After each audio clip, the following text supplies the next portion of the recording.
Hey,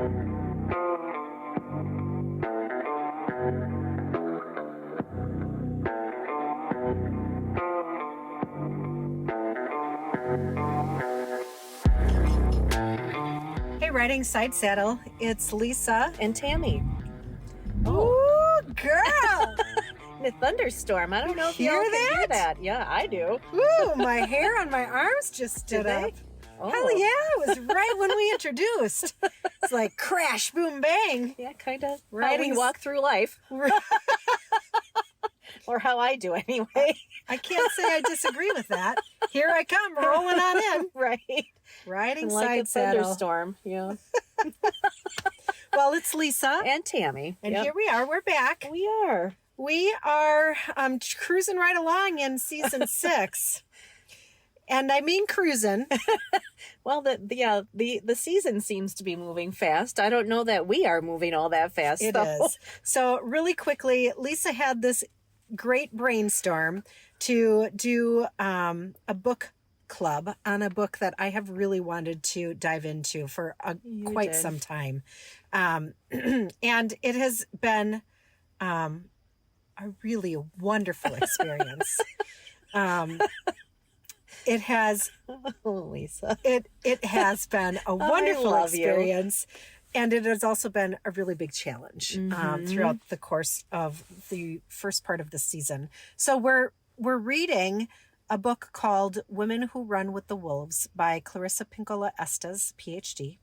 And this is the kind of shit that we often talk about in our episodes. We just didn't necessarily have a name to put to it, but the irony of the fact that we've been dancing around these topics for a year and a half, it's not that ironic, but it is really it just takes the thread through. Yeah. And makes me realize that We're on to something. Yeah, the things that we talk about are really, really important and really, really core to being a woman. Someone wrote a whole book on it. A big fat book. A real big book. So we're on chapter 5. Yeah. It's called Hunting When the Heart is a Lonely Hunter. I feel like there should Is be that an a 80s lyric? song Yeah. coming in there somewhere. Right. If I could pull it up, man, in this very moment, I would. Oh. Yeah, I feel like that is like lyrics to a song. Oh, man. And All maybe right. more than one. I don't know. We'll have to see. If we find it, we'll post it. Listen, and if somebody else knows this song that this is like conjuring That up, we might be thinking of. Yeah. we'll figure out some kind of prize to give you because it's there literally at the tip of my tongue. When the heart is a lonely hunter, there's something All there. right. We'll have to see. Excuse me. So she's talking about the skeleton woman. It's the life, death, life cycle, particularly as it relates to love. Yes, to relationships and things like that. Sure. So in each one of these chapters, it starts out with folklore or a fairy tale of some kind, and it shares that story, and then it dissects it and breaks it apart into pieces and aligns it with, the foundation of what it's trying to express. And those concepts, those foundations, they are timeless, right? They apply in 1800. They apply in 1950, they apply in 2024 because they are so core to, being a woman and living life, even outside of being a woman, right? Some of these things really aren't specific to women, but central to living. And I feel like this is one of those, as it talks about skeleton woman as well. The other part of this book is you can relate these concepts in so many different ways. So, depending as to how limited or limitless you want to speak about it. So it can be, these concepts can be part of your own psyche. They can be relationship based, right? With people outside of your own self. And they can be like a concept that applies culturally, like a larger type of relationship than just a one-on-one type of relationship as well. So I think those are some of the aspects of why I find this so fascinating, just because it just is applicable to so many different views and interactions in the world. So traditionally, I'll just keep going. Yeah, you just keep going. I don't, you love this book. I really do. So much more than I do that I don't, you're totally fascinated by it. I am. And I am just having a harder time with it. You know, I will say that as I read this chapter, I was like, I feel Tammy-esque right now. I'm feeling the woes that Tammy feels in this book. I did not love this chapter, not because I didn't think that the concepts were important, but because very similar to what you've said before, she really takes a long time to get to the point in some situations, or she just repeats it over and over and over. And I'm like, how is that different than the last 30 sentences you said to say the same thing? I haven't felt that way up until this chapter. So I'm with you here. I'm with you on that with this one. But traditionally when we talk about these, I just go into the folklore and real quick, summarize that. And then we start diving into, and break, the dissection, breaking it apart. So what is Skeleton Woman?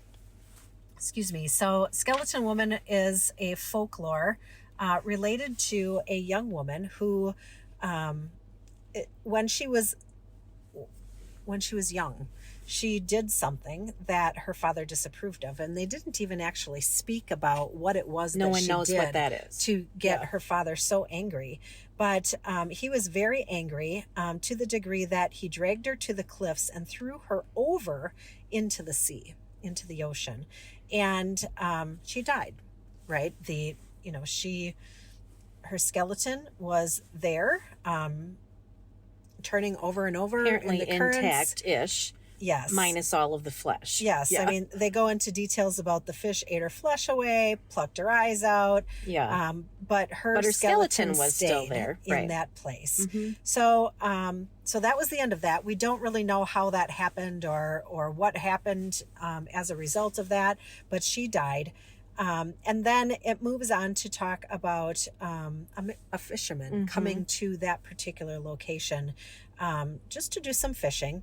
Not anything overly abnormal, but the thing about it was this fisherman was not from this particular area, and he did not realize that the fishermen of that area have a tendency to stay away from this particular... Because it's haunted. Right. By her. Right, Yeah. Exactly. They just stay away and it's haunted. But he did not know this, so he comes to that area and he drifts on through and finds himself fishing and catches some of her bones. His hook catches onto her rib cage, and man, he thought, whoo-wee, I got the biggest fish. I am not going to have to fish for a really long time based on what I'm reeling in here, because it is a doozy. So he was thinking about how many people it will feed, how long he can take a break. Right. From he won't have to be fishing. out hunting and gathering because it will just feed people for so long. It's so big. Right. The mother of all fishes. He struggled, like to the degree that there was so much weight on here that he struggled to really get this in. And, he was in a small fishing boat or a kayak, it says, and he was having a hard time, right? Trying to manage this and the waves and trying to get it in. Right, because the waves started up too, because she was thrashing about. Yes. Yeah. Under the sea, turned up the current. Yep. Because she was also trying to release herself from this from hook. the hook. This is not something that she was in for. Right. And her soul, her essence was still, there. So in fact, like as it relates to talking about how haunted this was, her essence was there. So it was the haunted. Folklore. Right. Yeah, right. Anyway, so she's having a hard time, and she's trying to detangle herself from this, and it's causing an uproar with the waves, and he's fighting against it, and having just, the hardest of time. So finally, he's pulling her in, and he turns to scoop up his net because it's coming close to the surface, and he wants to be ready for this big fish that he caught. And lo and behold, it's her. It is her skeleton comes to the surface, and it talks about like her old ivory teeth and how crustaceans were like connected to that, and the little coral creatures were glinting from the orbs from her skull. So the ocean life really used her bones to be able to settle in and to make a home. Right. So, but with all of her thrashing about, she got herself tangled more. She was trying to untangle, but she got more tangled. Indeed. In his fishing line. Indeed. Yeah. So he pulls her in. Right. And it scares the bejesus out of him. Yeah. Like he's not in a good place. Terror. Right. Right. Because this is not what he's anticipating at all. So he knocks her off the bow of his boat and starts paddling for his dear life. Yeah. Like right, just for sure. Get me out of here. Right. Yeah. Right. So he's running around trying to figure out what to do. And the whole time she's dragging behind him because she's hooked on his fishing line. Bumpity bumping right behind him. Right. Rattle claddle. Right. So if, it kind of looks like this ghost is following him. He's being chased by a skeleton. Right. Right. Because they are connected at this point. Right. So, so I believe he goes and he finds himself a little, what was it, like a little snow tunnel? No, it was his house. So it's an igloo. Okay. This was an Inuit folklore. So he, how igloos have like the little that small door. Yeah, little like low hallway almost, and then into the domed part. So he's like running for dear life, and the skeleton is still Slides bopping right along in there. behind him. Yeah. Right. So he like takes a head first dive into his igloo, into his home, thinking he's gonna lose her. Well, for whatever reason, she's still attached to him in this fishing line. I don't know why he didn't just like drop the fishing pole or whatever it was attached to, but she comes sliding in right with him. So now they're both in this little igloo. In this little hut. Yeah. Right. Right. Yeah. And he doesn't know at first though, because it's dark in there. So then he lights his lamp and there she is. Right. Laying in a tumble on the snow floor. Right. One heel over her shoulder, one knee inside of her rib cage, one foot over her elbow. Like she is a wreck. She is a wreck. If the crustaceans weren't doing it already, like her bones, like they are not connected to the right bones anymore. Every which way, they cannot be right. Yeah.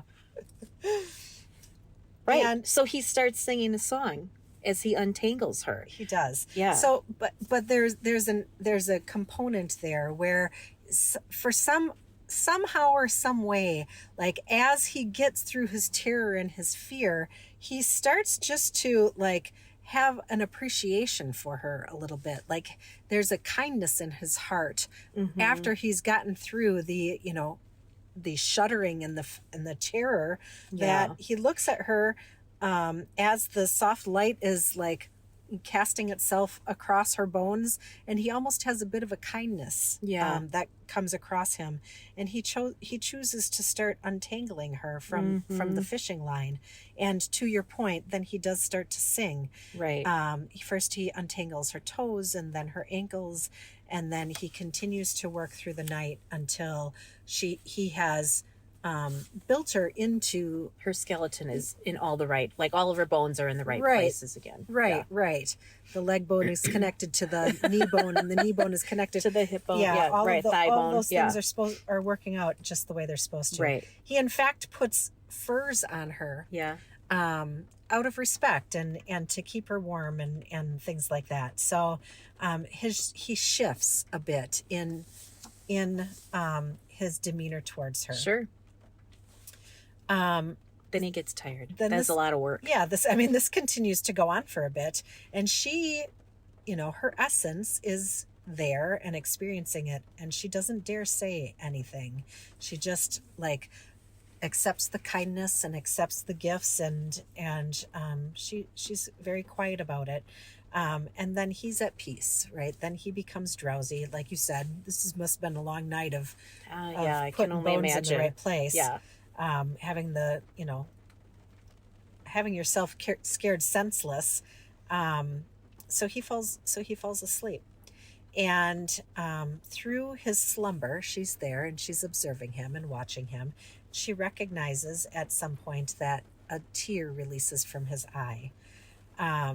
It talks about what she does with that tear. She realizes and recognizes how truly thirsty she is in that moment. And she leans in and she drinks this tear. Slurps it right up. Thank you for that. I was making it so lovely. You were. Yeah, it's time to break that up. So she let out a little burp afterwards? Yes, she might have. It doesn't say that. It said that she's so thirsty. And she crawls over and she puts her mouth to his tear. And that single tear was like a river. And she drank and she drank and she drank. Until her many years-long thirst was slacked. Yeah. At that point, then she... Thanks for that. I'll have some more. Well, she decides, she reaches in to the sleeping man and takes out his heart, which is what is referred to as the mighty drum. Now, this sounds very grotesque, but it's very artistic. So it's not necessarily... It's a folklore. Truly taking out his heart and killing him. But she goes and she starts to drum out a rhythm. Yeah, now she's singing. Right. Yeah. And as she sings, then she starts to become a whole woman, right? She's no longer the skeleton with the crustaceans. She starts to bring flesh onto her bones, and she starts to build muscle, and she pulls in, hair and eyes and the things that make a woman, and her breast and her uterus and all of those things. And suddenly she is now evolving into a whole woman. Long story She's short, a little slutty. I think they do a little brown chicken, brown cow. Brown chicken, brown cow. Yeah. And like she slides into the blankets a little bit deeper once she has her skin and things on her. And they don't really talk about this in the book. I didn't highlight that part just anyway. Some dots, dot. Right. You can fill in the blanks. But they fall truly in love. They are one at that point, and they live the rest of their life together. The animals of the ocean keep them well fed, and there's a relationship there, and they just kind of live happily ever after. Yeah. Beyond that. Whew. That's the end of that. That's the end of the folklore, yes. Yeah. That was a lot of weird. It was. Drink it up, Tam. It was a little weird. So the author goes through then and starts to kind of take apart each of those key aspects of that experience and aligns it to relationships and love and how you navigate through that, and where, just from a modern love perspective, sometimes we fall really short of what that could be. Right, because in Western society, we separate life from death. They're really two separate things, right?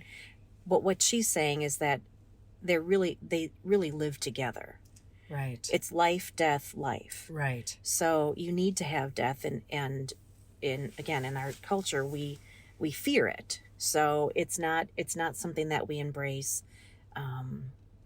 in a like a natural cycle of things really so much. I mean, we know that is part of it, right? But But we think of it as death being done. The like, end. that's it. That's Right. the end. There's nothing after that. Right. And she's saying there is something after that. There's life after that. That's right. And you have to navigate through the death aspect in Right. order to get to the next life phase. Right. Right. And that really is the premise of the remainder of this chapter. It is. Really talking about what does the concept of life, death, life mean as it relates to your own individual psyche, as it relates to relationships, and how, and what that might look like to navigate through that, and even broader than that. Mm-hmm. Mm-hmm. Yeah, she talks about how because we do hold these two parts separate, life and death very separate, that our abilities to move with the cycles of this nature, they're quite frail. It makes it more difficult because it feels like these things happen to us, right? And she's saying these forces do not do something to us. They're not thieves who rob us of the things we cherish. I kind of, that's a hard one for me to swallow, because sometimes it really does feel that way. Well, it hurts, right? Like if you think of the true nature of death, like true death, Right. Leaving this world, it hurts the people that are left. Absolutely. Right? Because you now there's a loss, there's a lack, there's a missing of Absolutely. that person who was there prior, and in every aspect of what death might look like, every loss, whether it be an opportunity or an idea or something within your relationship with somebody else, right? Like if that relationship just doesn't withstand, and you choose to move separate ways, there's loss there. Mm-hmm. So it does feel like the end in the way it's, like, in part the way it's designed. Yes, I agree culturally, like we could shift that culturally to know that that is just a phase, right? And I truly, my whole heart believes that. It is my belief, but it is counter to what I have been taught. Right. Yeah. It's just a tough one to swallow. I get what she's saying. That doesn't make it easier to understand or grasp, or, it just isn't. It's one thing for it to be like, I don't know, losing something that is not so big, like an idea perhaps, right? Mm. But if you're losing like a loved one, that's a big deal. It's hard to see, like, well, this is just really, Part of the process. right. Yeah. I I can't be so flippant with that. But if it's just I had this idea to have a coffee shop and now I've had to let that go. Like, that doesn't feel so like, okay, I could let that go because I meant to do something else. That's just a hard concept to grasp, I think. I understand. There's definitely some gravity to it. Absolutely, for Right. sure. It specifically speaks on page 142, and it says, rather than seeing the archetypes of death and life as opposites, they must be held together as a left and a right side of a single thought. Mm. It even speaks about like the human body, and it talks about yet somehow somewhere in the delicate layers of the being that is created, when two people love one another, there is both a heart and breath. While one side of the heart empties, the other side fills. When one breath runs out, another begins. And if you think about that, even just in your own breath, you can't necessarily feel your heart beating, and know how that, like, empties and fills. But your breath, like, you have to release that breath in order for it to make space for the next inhale to happen. And I think that physical example helped me understand that a little bit better. Like, yeah, it has to be empty in order for it to fill again. Sure. I I get know, it. I I'm know. just saying that's a big It's one. a big one. I Yeah. agree. It is definitely big. Yeah. So then she goes on to describe the different phases of a relationship. And she goes into each of them in great detail. Um, first phases of love. Well, if you've ever been in love or started a relationship, even a work relationship, maybe, right? A new job. Everything's great. Mm-hmm. Everybody puts their best face forward, right? Very superficial, though. Yeah. It's also fun getting to know somebody else and all their likes and things that make them tick and things that have happened in their past that have made them who they are. Like, that's fun and exciting. It is interesting. Yeah. Yeah. Right. There's a lot of newness at the beginning, a lot of curiosity and asking Sure. questions. Mm-hmm. She kind of, so as she goes on in the chapter, she always tries to tie it back into the folklore, right? So she's talking about, and we use this term in the English language anyway. I caught a big one, or I caught the one. Yeah. Right. Right. So when he was fishing and he hooked her. Oh, it's a big one. Yeah, it's a big one, all right. Yeah, right, right. But we often think that when we first meet someone and we're excited and for falling in love and, oh, I finally found the one. I finally caught the right guy. Right. Mr. Right or Yes, Miss Right right, or whomever. right. He does not realize that he's bringing up the scariest treasure he will ever know. Yeah. And that he is bringing up more than he can yet handle. He does not know that he will have to come to terms with it, that he is about to have all of his powers tested. And worse, he does not know that he does not know. You know what? I think that, well, as my husband and I are approaching our 5th wedding anniversary, I actually think Josh's name could have been in place of he in that sentence. It's hitting close to home, is it? It might be. Oh, gosh. The big one, all right. Uh-huh. Yeah. Excite me, make my life easier. I can brag about to all the other hunters back home. Yeah, sure. Mm-hmm. 5 years later, he's not feeling the same way. That is the state of all lovers at the beginning. Uh-huh. They are blind as bats. And that's it. Right? Love is absolutely blind. Like, look what, oh my gosh, look what dropped into my lap. Right. Yeah. How lucky am I? Mm-hmm. Ask him 5 years later. If he feels the same way. Oh, gosh. So anyway, she goes on to describe that first phase for quite a while. But one thing that she does,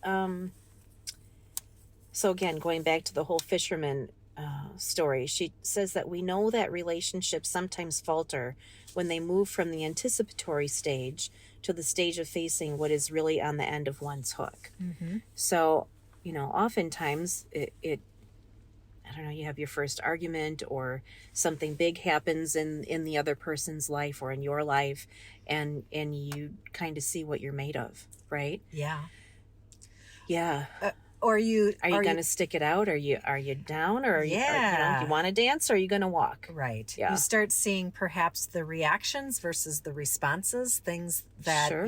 are kind of behind the scenes a little bit. Yeah, right. Maybe different relationships that, your special, the big one, your new fish has, and, kind of see where Big those catch. maybe aren't like the most effective. Yeah. Right. Mm-hmm. Most situations that don't leave them shining in the best light. And that's hard. It is. Right. And it talks a bit about, people, men and women, have a tendency, and I raise my hand like very high at that phase where you're, some of that newness is starting to wear off, and okay, so like, yeah, I think it's the big one. But all of a sudden you start experiencing some of these things where it's like, oh, but maybe I don't like this isn't the kind of fish that I was like, it's big, but not really what I was 100% anticipating here. And you take that and you run, right? I can't do this. I'm out of this. Or maybe they're even asking more of you in that relationship than what you're capable and or willing to. I just wanted to have a good time. Right. So I didn't really want to do life with somebody. I just wanted to have a good time. Yeah, that fear aspect comes in. Sure. As she talks about how the desire to force love to live on its most positive form only is what causes love ultimately to fall over dead and for good. So it's that, I'm just here for a good time. It's on page 149. Yes. I'm just here for a good time, and that's it. And you want to leave it there. Right. Well, it can't. It can't be. That's not sustainable. Right. Ultimately, you're going to see what kind of fish they are. Right. Like, you can't you just can't stay at that very superficial level, because it's impossible. Right. Like, you're going to naturally navigate further. It will and deeper die. Into right. it. For sure. On page 150, it got very confusing to me. She says, to love means to stay with. It means to emerge from a fantasy world into a world where sustainable love is possible. Excuse me. Face to face, bones to bones, a love of devotion. To love means to stay when every cell says run. I was with her until that last sentence. Mm-hmm. Every cell says run, then maybe you ought to run. Well, I actually had that same visceral reaction too. Like, oh, this doesn't sound right. And I think that I paused and I was like, so listen, there's a difference between running because you're afraid, because maybe you haven't ever ventured down this like path, or you have yourself, and you're afraid of what might happen again. That, or something is not right. Right? Like like your red guts, flags are everywhere. Your guts are telling you this is not right. Right. And, your intuition is saying, get the hell out. You should not be here. Right. So being able to discern the difference between those things, I think, that's is something that confusing. She doesn't really speak about here. Mm-mm. Right? Because in previous chapters, it talks a great deal about listening to intuition. Yeah. Right. And recognizing that, like the doll in Vasilisa, listen to those things. Mm-hmm. So it does feel a little like counterintuitive. Right. To be like, well, no, you got to stick through and stay through some of that.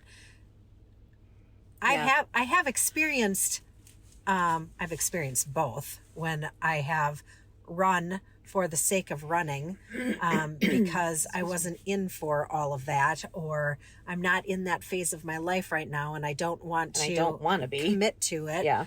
And also on the other side, sticking through things that I just should not have stuck through. Like, I saw all the red flags, but I chose to ignore those things. Yeah. Right. So I can understand how you would have been really confused by that. I was too. Mm-hmm. Yeah. I feel like that could lead to some bad advice and staying in relationships that are toxic. It's not a blanket statement. No, like, for sure. You can't make She's that absolutely be a blanket statement. Holding that in a place where it is, we're not talking about red flags. Right. Yeah. Exactly. Yeah. Yes. So that leads to the running and hiding phase of relationships. And that's where you're like, well, I don't know, maybe I could do better with somebody else. I don't want to change my life. It was the like, I'm just here for fun. Yeah. Yeah. This isn't what I signed up for. Yeah. Or I don't want to face my wounds or anyone else's either. So that leads to the running and hiding phase where you start to second guess. Is this really for me? I don't know. I really just wanted to have a good time, and now that is sounding more like commitment. Yeah, I'm not sure I'm in. That. Yeah. Right. Oh, but maybe I am. Oh, but I probably not. A little wishy-washy. Mm-hmm. It's all ego-based, is Well, what she says. understandably, right? And to your point, right, to the point of fears and wounds and dealing with your own issues and dealing with somebody Sure. else's issues, like that is a commitment. That's a lot. That's Well, a it whole is, lot. but that's part of being in a relationship. It is. It all comes with the package, unless you want to keep it superficial, in which case it won't last, is what she's saying. I understand. I do understand that. It's I think that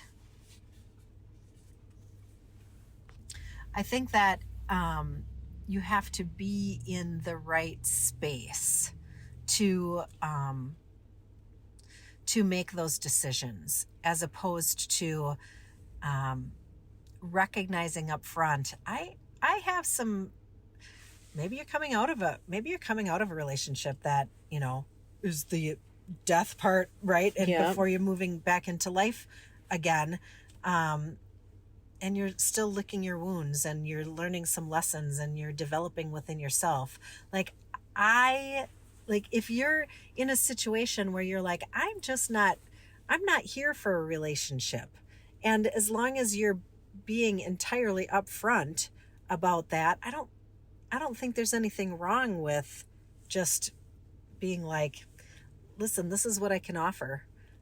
I'm not in for a full-blown relationship. But that's what she's talking about. Like, you miss a lot of treasure that way because you're, non-committal. Right, and she's saying that can't last. It will die. Right. Which is okay if that's not what you're in for up front. Right. That's all. That's my only point. Yeah. Yeah. So then she moves on to untangling the skeleton. Is that where you are? Page 154? 153 Okay. is where I had, I think, to some of the point that you had made here, it speaks about modern lovers have this idea of taking space, and that's like the fisherman's little snow house where he thinks he's safe. Sometimes this fear of confronting the death nature is distorted into begging off, trying to keep only the pleasurable sides of the relationship going, without dealing with skeleton woven, and that will never work. And I think that's kind of what you're talking about. It is what I'm saying here. Right. Like, I just want to keep this casual. I just want to, Yeah, sure, till someone catches feelings, and then now we got a problem. Right. Yeah. And they're hooked right into the rib cage. Yeah, and, right. It causes lovers who are not taking space immense anxiety for themselves, for they themselves are willing to meet skeleton women. They want that relationship. They want to invest. They want to move forward. They have primed themselves and they have reinforced themselves. They are attempting to keep their fears balanced, as opposed to the one who's just in it for, a good time. Yeah, not too deeply, right? And now, just as they are ready to untangle the mystery, just as one or the other is about to drum onto the heart and sing up the life together, one lover says, no, not yet, or not ever. Like, I've been that a number of times, in part because I was damaged, right? I had gone through a couple of long-term relationships that I didn't like, that ended. And in some cases there were red flags that I didn't see at that time. So I admittedly, I was just not in for that level of commitment again, because of my own wounds, and not that I could figure out what my wounds even were. I just know I've tried that a couple of times and it didn't work out for me. So I'd rather not, if it's all the same to you. Thank you very much. That. So,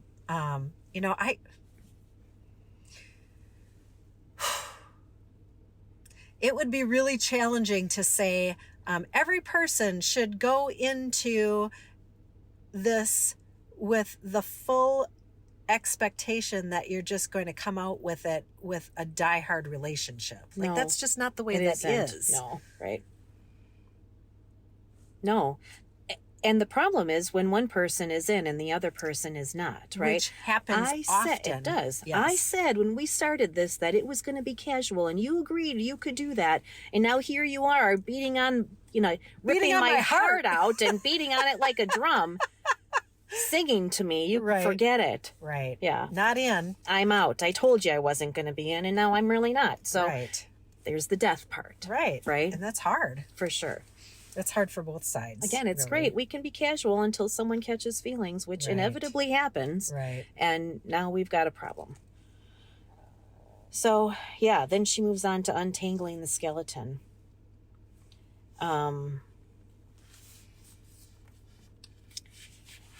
Oh, I don't know. I didn't have anything until page 157 Okay. to talk about that, but so she's talking about to untangle this. To untangle this nature means to learn her habits and movements. It means to learn the cycles of life and death, to memorize them so we see how they all go together, just as the skeleton goes together. Fear is a poor excuse for not doing the work. We're all afraid. It's nothing new. If you are alive, you are fearful. Among the Inuit, Raven is the trickster. In his undeveloped side, he is the creature of appetite. He likes pleasure only, attempts to avoid all uncertainty and the fears that uncertainty brings. He's a good deal cautious and a good deal greedy. He's fearful if something does not immediately look fulfilling, then he pounces when it does. So again, this is the, I would love to see you casually. Right. Right? Or I only want you to be in a relationship with me when you look or act like this. But once you start like moving into this place of that doesn't fit my expectations of, what it should look like, then no, I'm out. Right. Because the Raven is greedy. Right. Yeah. And tricky. Right. This is, as long as you fit into this box, right, then we can be in. But if that just you sounds start so to toxic. if you start to spill over, no. Yeah, that just feels very toxic to me. Get your ass back in the box. Right. I don't like that. I don't like that one little bit. That sounds like, my gut would be saying, run, get the hell out. Right. But earlier in this Right. book, in this chapter, she's like, well, don't do that. Just Right. hang around. Give it a try. Right. But that means both people have to be invested in that. That's Yeah, not, for sure. like, oh, let me conform to what your like unrealistic and toxic expectations and of she's me really are. not. She's not really not saying that. that. She's saying that the Raven is tricky like that, so you got to be careful. Correct. Yeah. Correct. Right. She's also talking about how it's good to make a meditative and daily practice of untangling the life, death, life, nature over and over again. That when we're untangling this nature, it would be good if somebody's car alarm is going off. Crying out loud. We need a freaking studio. We need a real studio, I know. It talks about how when we are untangling this nature, it would be good for us to sing something like I'm never going to sing stuff like this. What do I know should die, but I'm hesitant to allow to do so? What must I give more death to today in order to generate more life? I hear what she's saying. Like, I could think these things. Like, what do I need to let go Right. of? These would be good journal prompts. For sure. Right? Like, What do I need to let go of to allow, so I can allow more in? Correct. Right? So I do get that. And that would be a good meditative practice. Yes. Or a journal, Right. practice. For sure. Yeah. But when she says things like, what should die today? That sounds a little, I don't know, psycho to me. Like, it's artistic, Tammy. okay. What should What live? should die today? What should die? Yeah. Gulp? Sounds a little bit like Somebody- Baba Yaga. Okay. sounds a little like, I don't know, a nightmare to me. Well, did you have any more in that section? No, not really. Okay. No, it's more of the same. She moves on to, in page 160, really dissecting the aspect of that sleep. In this stage of the relationship, a lover returns to the state of innocence. I actually appreciated this very much. I knew you would. I could feel you when I read that. Really? Yeah. Aw. A state in which he is still awed by the emotional elements, a state in which he is full of wishes, hopes, and dreams. Innocence is different than naivety. There is an old saying in the backwoods that I come from, ignorance is not knowing anything and being attracted to the good. Innocence is knowing everything and still being attracted to the good. That resonated with me. Like that reverberated in my heart. And I was very thankful to hear the difference, right? Because you can have lived through some shit, some real shit. And I think the difference is, like, do you let it taint you, right? Do you let it harden you and scorn you? Yeah. Or do you say, listen, I have been through some shit. I know what shit looks like. I know what it smells like. I've walked through it. Like, you can't trick me, but I still know that there's good. And that's what I'm going for. I choose that again. Right? Yeah. So that life aspect, truly, like, if you've walked through the shitstorm, and, you know, in that was a relationship that, you know, maybe was full of flags, or maybe not even full of flags, but you ended up not in a good relationship, and you're still able to move forward and say, all right, I recognize the experience that I have had, the lessons that I've learned, and I am still moving forward in a place of positivity. Like that. I know I will be okay. Yes. Yeah. Right. And I can try this again. Right. She's talking about this, exactly what you're saying, how an initial return to that state may require some scraping away of years of jaded viewpoints, decades of callous and carefully constructed bulwarking. Once one has returned, one never has to pry for it, dig for it ever again. This is on page 161. Yep. That to return to an alert innocence, that's what she's calling this, an alert innocence. It's going in with your eyes wide open. Right? It's not so much effort to return to an alert innocence. It's more like just standing still long enough to let the Spirit find you. It's that it is said that all you are seeking is also seeking you. If you lie still or sit still, it will find you. It's been waiting for you for a long time. Once it's here, don't move away. Just rest and see what happens next. That doesn't sound so terrible. No, it doesn't. No. Yeah, so what's the next section? Page 164, giving the tear. Yes. Suck it right in there. Slurp it up. So this found a home with me too, just because I am a damn crybaby. And like, I feel power when I feel powerful things, or things just resonate with me, it starts the waterworks. Sure. I cry for pretty much every reason. It talks about tears specifically in this section, that tears carry creative power. In mythos, the giving of tears causes immense creation and heartfelt reunion. In herbal folklore, tears are used as a binder to secure elements, unite ideas, join souls. In fairy tales, when tears are thrown, they frighten away robbers and cause rivers to flood. I wish that worked in this lifetime too. When sprinkled, they call the spirits. When poured onto the body, they heal lacerations and restore sight. When touched, they cause conception. So tears are very, very powerful. Sure. In every sense.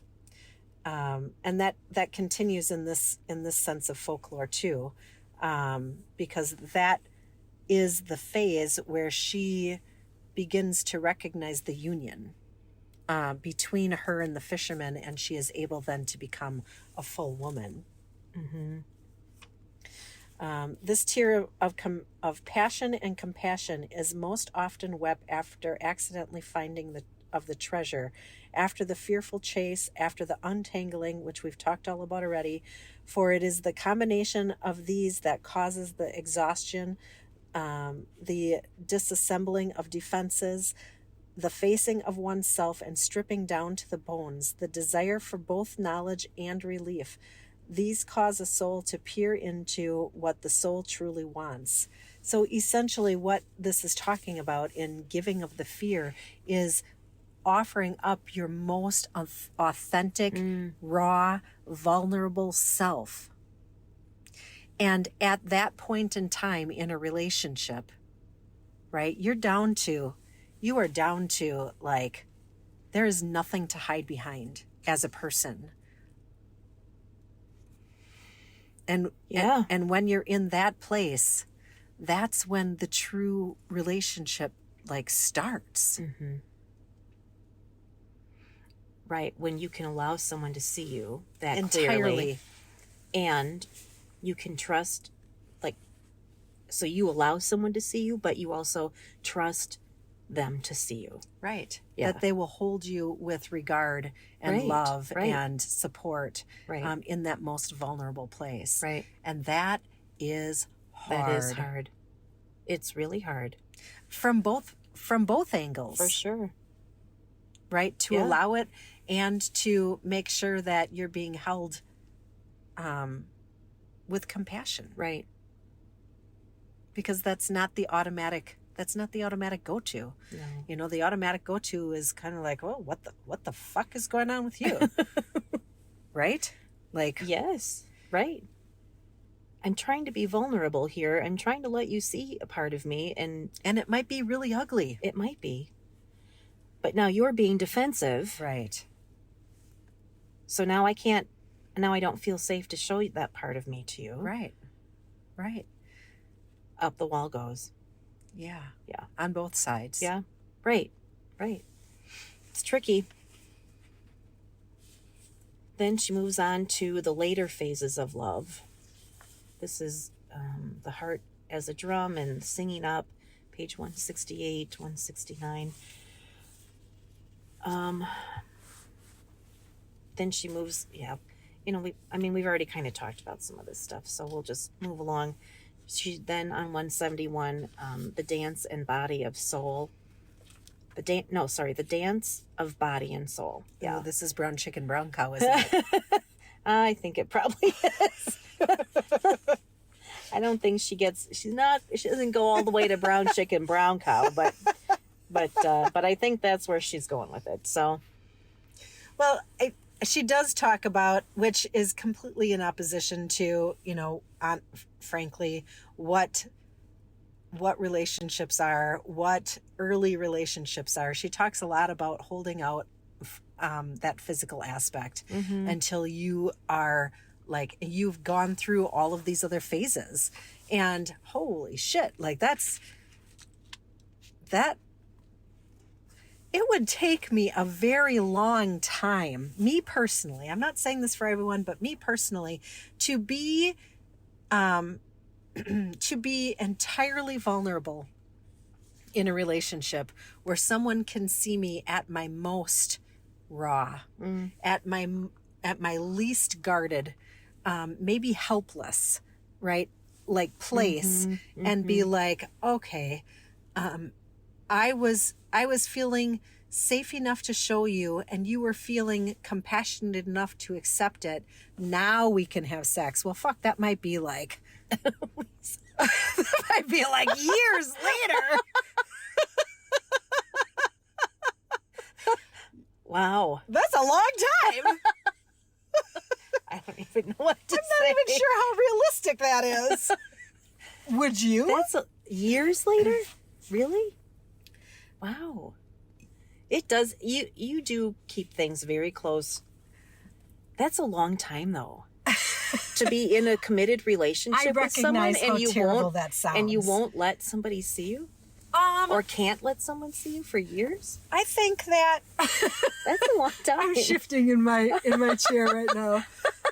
I think it goes in ebbs and flows, right? So you said this is a milestone year for you and Josh. It's a milestone year for Scott and I too. We both got married in March. Yours is 5 years, ours is 10 years. And I feel like an onion. I feel like at the beginning of our relationship, I could have said, yes, I feel very vulnerable. I feel like I have been very open, probably more open in that relationship than in any I've ever had before. In part simply because of how our relationship developed, right? So long story short, we went to high school together, but we didn't actually become close in a relationship until we were like in our mid-30s. And it was across the country. So mind you, like the sex thing wasn't a thing because we lived across the country from one another. Right. So there were definite parts of me that I felt at that time were very vulnerable and very raw and offered things in a different way than I have ever felt in a relationship before. And if you asked me, 13 years ago or 10 years ago or whatever, was I showing him parts of me? Yes, I was. And now I look back after being married for 10 years and I recognize that was maybe the first or the second layer of myself. Right. And at that time, my eyes were crying like, I was cracking into the onion. There's some water coming out of my eyes. And I felt raw, but that wasn't even close. It wasn't even close to raw. And I might say in another 10 years that what I think is raw now and the most vulnerable isn't even fucking close. Maybe. Do you know? Yeah. Because as you keep growing, the and depths we keep of growing. you keep growing too. Right. Yeah. And our relationship keeps growing. Sure. Right? Like, for instance, I think life also creates those situations, right? Sure. Scott has lost both of his parents, during the course of our marriage. And fuck, if there is any other rawness I can't that we imagine. have experienced as a couple, like that is some of That's the most right raw that you can get. Yeah. And, you don't experience that every day in a relationship. You don't Thank have goodness. the opportunity to say, I am at my most vulnerable. And are you going to love me in this most vulnerable? Right. Maybe even because of. Yeah. So you see what I mean? I do. I don't deliberately hold parts of me I do a little bit, but entirely back. Right. I do. I hear you. Yeah. Anyway. Yeah. That makes sense. So my point is that Jesus, we've been married for 10 years and it's now like the most vulnerable than I think it's ever been. But like to say, okay, now we can try a little hanky panky. I'm going to guess that's not really what she was saying at all. I was like, damn, girl. I don't think that's what she was saying. You're probably right. But she was saying that in theory. I think she was. Well, yeah, I think she was saying don't go all the way to brown chicken and cows. Don't go to the farm. Before you, do some of this know who deep you're work dealing together. With. Yes, right. I agree. Yeah. All right. Okay, I think that's the end of it chapter. Woo, girl, we made 5. one Good chapter grief. in one episode. Woo. Well, in the next part of our season, we are going to have to get a little bit more creative. We are going to try to pick this pace up quite a bit because we still have another 10 chapters, and we're running out of episodes. We're going to do it. We'll do it. All right, we'll have to, figure out how to speed talk.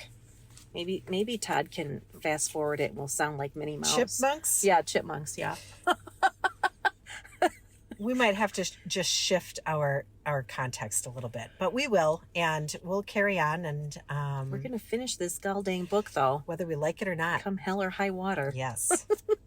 All right. So that's it. All right. Thanks, Todd. Yes. At Mind Garden Media for being our steadfast editor, editor-in-chief, and putting this together always. Appreciate you very just much. Shows up in a pretty little package for us, ready to download. He makes it so easy. Yep.